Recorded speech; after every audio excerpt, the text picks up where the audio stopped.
اللي يفارق يفارق، ما بقتش اخاف من فراق حد. كل اللي فارق كان حيطة مايلة، وكان لازم في يوم تتهد.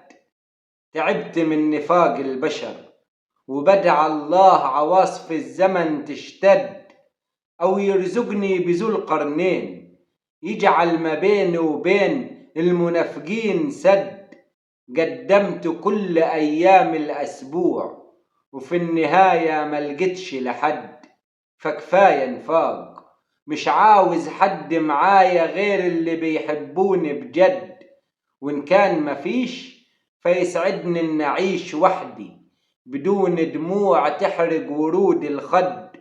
زمان قالوا افرح باللي يبكيك ويبكي عليك، وما تفرحش باللي يضحكك ويضحك الناس عليك. وانا بقول في زمننا هتقابل ناس يبكوك ويضحكوا الناس عليك.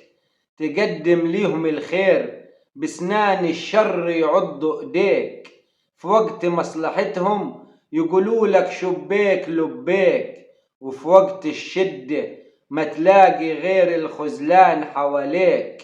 وانا شفت من ده كتير، مواقف صعبة كتيرة ما تتعد، وكتر اللي شفته قواني وخلاني ما بقتش اخاف من فراق حد.